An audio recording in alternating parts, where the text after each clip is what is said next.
नमस्कार, जय हिंद, वंदे मातरम। स्वागत है आपका सबसे भरोसेमंद न्यूज चैनल में। एक छोटी सी बात, 99% लोग वीडियो देखते हैं लेकिन चैनल को सब्सक्राइब नहीं करते। आइए नजर डालते हैं आज की बड़ी खबरों पर। किसानों, मजदूरों, बेरोजगार युवाओं और महिलाओं से जुड़ी अहम अपडेट। इसके साथ ही आज से 10 से 15 नए नियम लागू हो रहे हैं जिनका सीधा असर आप पर पड़ सकता है। अगर आप हर बड़ी खबर सबसे पहले पाना चाहते हैं तो चैनल को सब्सक्राइब जरूर कर लें। भारत ने पाकिस्तान के अफगानिस्तान पर हवाई हमलों की कड़ी निंदा की। विदेश मंत्रालय ने इसे क्षेत्रीय शांति और अफगानिस्तान की संप्रभुता पर हमला बताया। जनरल धीरज सेठ ने नए थल सेना प्रमुख का पदभार संभाला। उन्होंने भारतीय सेना की कमान संभालते हुए आधुनिकीकरण और सीमा सुरक्षा को प्राथमिकता बताया।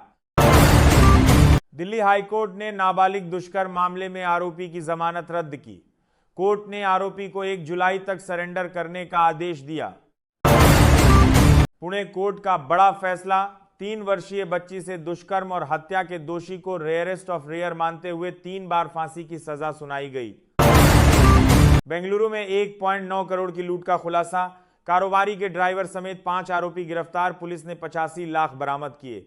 व्हाट्सएप ने यूजरनेम फीचर की शुरुआत की। अब मोबाइल नंबर साझा किए बिना यूजरनेम के जरिए संपर्क करने की सुविधा चरणबद्ध तरीके से शुरू की गई।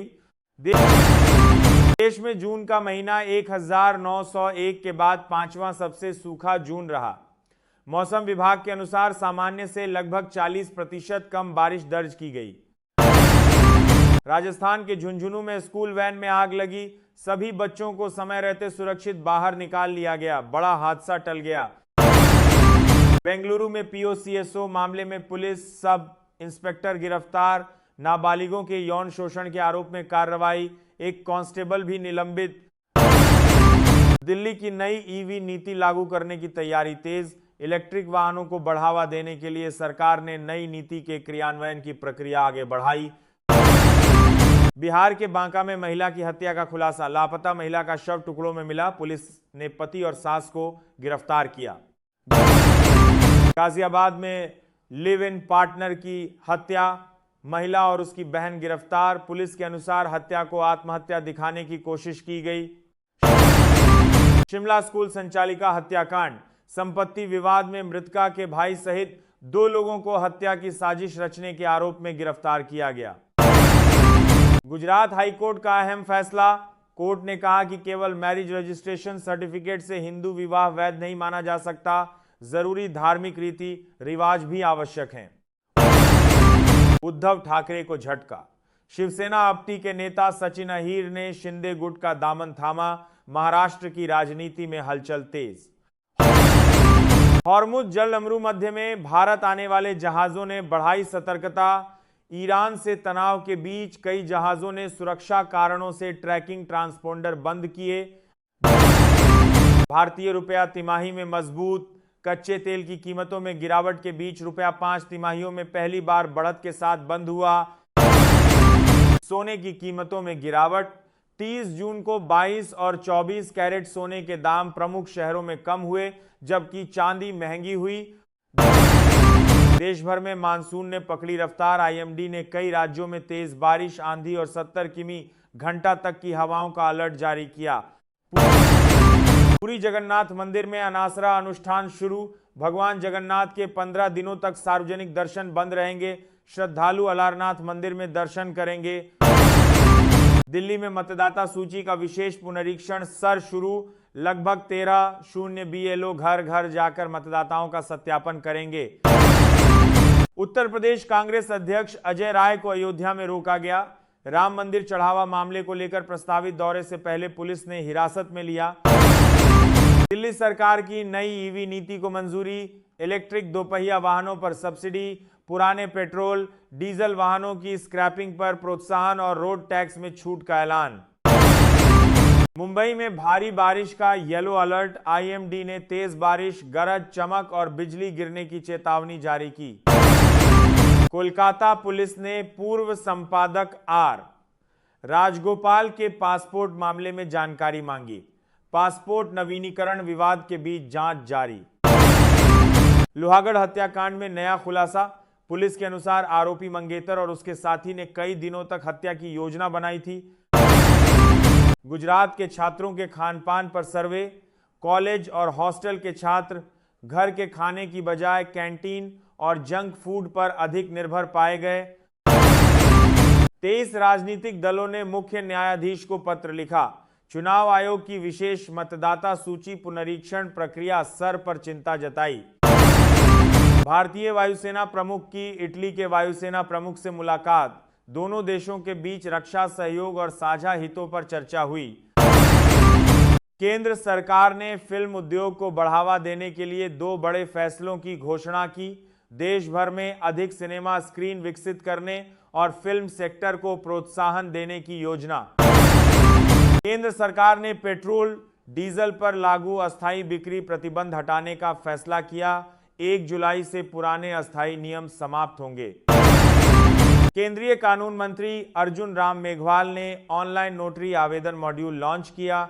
अब योग्य वकील नोटरी पोर्टल के जरिए आवेदन कर सकेंगे।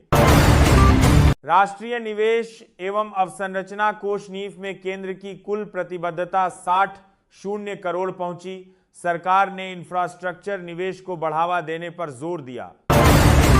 केंद्रीय मंत्री ज्योतिरादित्य सिंधिया ने मध्य प्रदेश के गुना में लगभग 350 करोड़ की विकास परियोजनाओं का उद्घाटन और शिलान्यास किया। सूचना एवं प्रसारण मंत्रालय ने फिल्म उद्योग को बढ़ावा देने के लिए 2 बड़े फैसलों की घोषणा की। देश भर में अधिक सिनेमाघर विकसित करने की योजना पर काम होगा।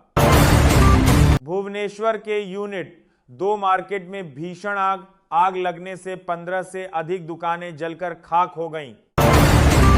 23 राजनीतिक दलों और एक निर्दलीय सांसद ने मुख्य न्यायाधीश को पत्र लिखा। चुनाव आयोग की विशेष मतदाता सूची पुनरीक्षण सर प्रक्रिया पर चिंता जताई। भारत ने दुनिया के सामने अपनी डीप टेक ताकत दिखाई। फ्रांस के नीस में आयोजित भारत इनोवेट्स 2026 कार्यक्रम में भारत ने एआई, स्पेस, सेमीकंडक्टर और डीप टेक क्षेत्रों में अपनी उपलब्धियां पेश की।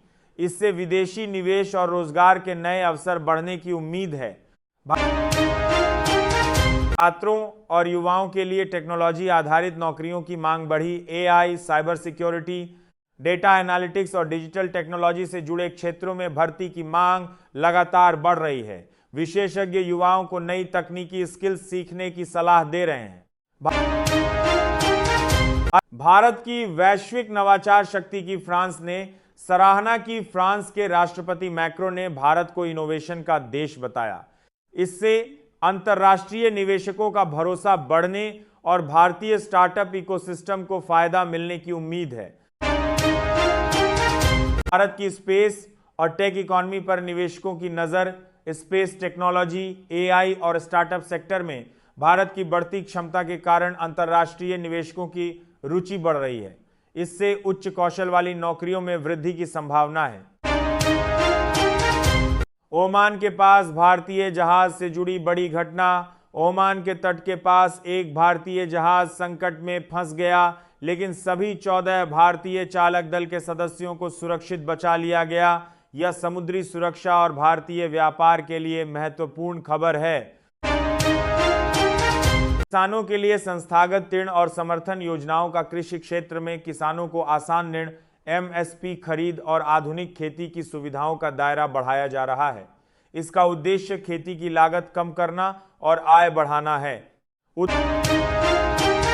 उत्तर प्रदेश में 10 करोड़ मजदूर डिजिटल प्लेटफॉर्म से जुड़ेंगे। डिजिटल लेबर चौक पहल के तहत 10 करोड़ से अधिक श्रमिकों को रोजगार और सरकारी योजनाओं से जोड़ने की तैयारी की जा रही है।